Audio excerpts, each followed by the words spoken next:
राष्ट्रीय राजधानी दिल्ली में भारतीय जनता पार्टी की सरकार का आगाज हो गया है। रेखा गुप्ता ने केंद्र शासित प्रदेश दिल्ली के मुख्यमंत्री पद की शपथ ले ली है। रेखा गुप्ता के साथ ही उनकी कैबिनेट के 6 मंत्रियों ने भी रामलीला मैदान में आयोजित विकसित दिल्ली शपथ समारोह में पद एवं गोपनीयता की शपथ ली। शपथ लेने वाले मंत्रियों में सीएम पद के मजबूत दावेदार माने जाने रहे प्रवेश शर्मा का भी नाम शामिल है। अब बीजेपी रेखा गुप्ता को सीएम बनाने के दाव के पीछे क्या है और प्रवेश वर्मा क्यों सीएम रेस में पिछड़ गए, इसे हम 4 पॉइंट में समझते हैं।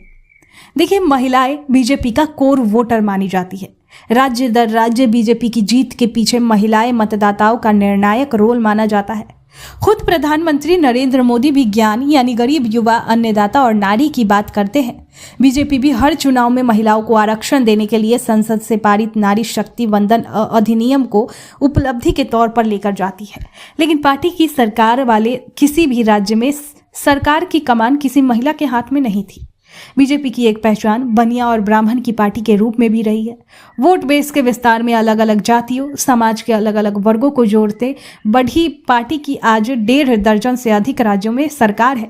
लेकिन पूर्वोत्तर के एक राज्य को छोड़ दे तो कहीं भी सरकार की कमान वैश्य वर्ग से आने वाले किसी नेता के हाथ में नहीं है।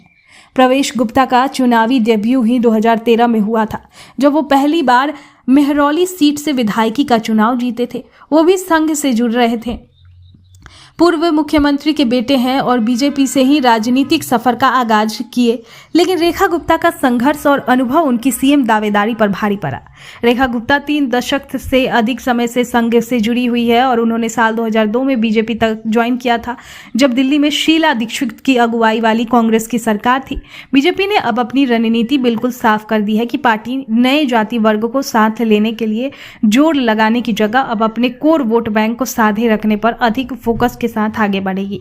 प्रवेश वर्मा जिस जाट वर्ग से आते हैं वो हरियाणा के साथ ही पश्चिमी यूपी में भी प्रभावी भूमिका निभाता है। हरियाणा के चुनाव में बहुसंख्यक जाट की जगह बीजेपी ने गैर जातियों की गोलबंदी पर फोकस किया और जाट बाहुल्य सीटों पर भी जीत हासिल की थी। ऐसे कयास लगाए जा रहे थे कि बीजेपी जाट समाज को साधने के लिए प्रवेश वर्मा को सीएम बनाने का दाव चल सकती है, लेकिन ऐसा नहीं हुआ। रेखा गुप्ता को दिल्ली का सीएम बनाने के फैसले से बीजेपी ने यह साफ कर दिया है कि पार्टी नए वोट बैंक को जोड़ने के लिए अपने बेस वोट बैंक की उपेक्षा नहीं करेगी।